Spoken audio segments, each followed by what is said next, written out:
really the sum total of the EDA position, is that, I guess, for the most part, we're agreeing that this has a viable chance of succeeding, and that's why we're supporting it with the 1 year deferral to help them get their feet underneath them. Understanding 2014 is going to be a miserable year, maybe, in everybody's mind anyway. And the more we can overcome that in the next 6 months, the better off everybody's going to be. So I would like to commend everybody involved in this. It looks to be a good partnership with everybody taking part of it. Everybody's got some equity in there. So that's the way to make things work in a town of this size. All right, now I give kudos to our EDA and to our city staff, especially Steve and Joyce. They were talking about just being the EDA being sole financer of this project, but they went back to the bank, take another look at it, and it got us back to where we should be, gap financer, less than 40% stake in this. So I believe our EDA, this is another example of how our EDA is working. So if you can't make it go, the bank has first dibs on the building? Well, let me just say a couple things. I think Vern's comments are well stated. Chris hit on another critical point, which is that percentage of our funding. The other thing is the gap financing. These are things, policies in the EDA charter that we're always tempted to deviate from in order to make a deal work. But with the motel and with this one, with this proposal in particular, we've been able to get back to being a gap financer to funding within our percentage, which I think the recommended ceiling is 40%. This is what, 38? 38. And so those are good things, but here's the thing about the gap financer, and every EDA in the state of Minnesota, that is set up through state legislation lives with this. As a gap financer, you're always going to take a second position. Oh, I really, yeah. Yeah, I mean, somebody, if you're a gap behind a bank, they get the collateral. There's just no way around it. This is taxpayer money. This is economic development subsidy, business assistance money. So, we look at the risk through that lens, which is, not a 2020 lens at all. It's kind of obscured for the benefit of the business, or it focuses on helping businesses get a leg up. I'm just asking because I've been in business before. Sure. Well, these are fair questions.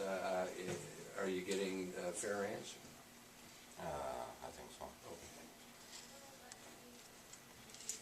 Any other questions?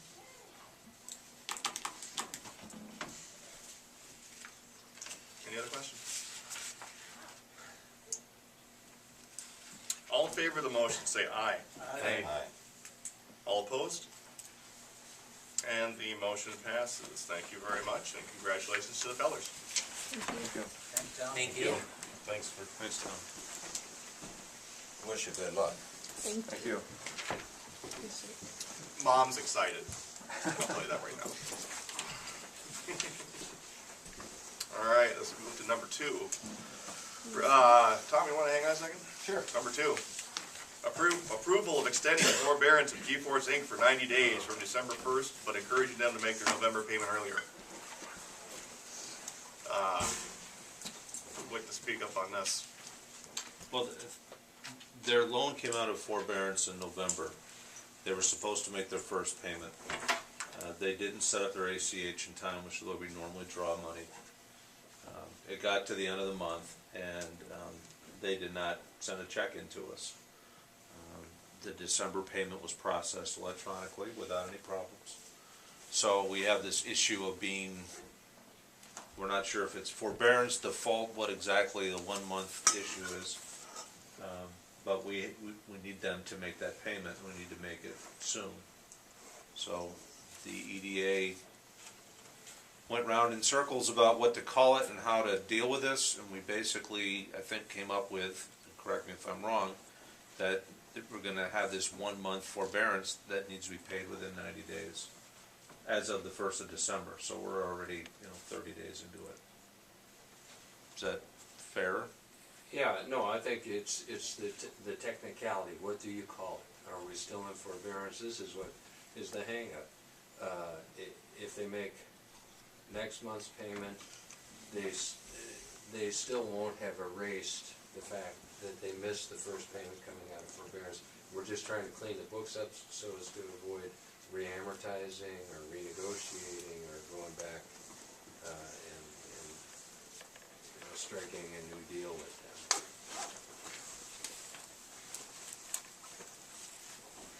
Because I guess the good faith is they made that December payment. Once they were set up. Right, Yeah. so the 30-day, they missed one payment Mhm. and made one payment. It looks like they're full steam ahead. So it's sort of a provisional extension of the forbearance.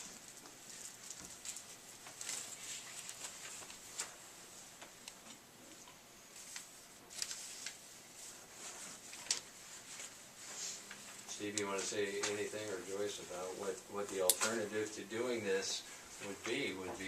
Well, the alternative is to demand payment and seize assets, which doesn't make a whole lot of sense to me. Or to declare put default or something. default, or to put it back into the loan, which again, doesn't make a whole lot of sense to redo all of our paperwork. Jeff told me that he'd make the payment, and, I think unless that doesn't happen, I don't see any reason not to take it stronger action. Just, keeping on track. So we're basically giving them 90 days to catch up. Right, although as of now, it's about 65 days. Right. Yes, And things are on track with their website and seems to be, everything else. seems to be.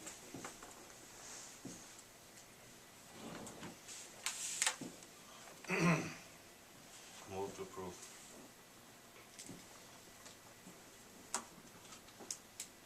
Got a motion, and got a second? I'll second it. Motion by Mr. Hansi, second by Mr. Bunky. Any other questions or comments? All in favor of the motion, say aye. Aye. All opposed? And the motion passes. Thank you. Thanks, Tom. Yeah. Thank you, Joyce.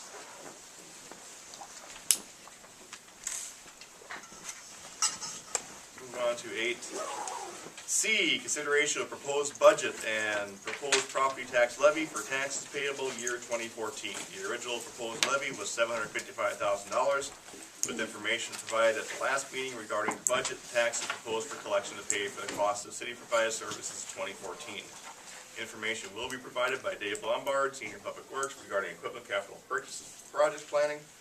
The attached staff report also details proposed amendments to the levy and budget for 2014. A levy resolution must be adopted at this meeting to meet timelines for county-state reporting. Consideration of adoption of Resolution 2013-126 and approving a final property tax levy for the city of Rushford collection in 2014.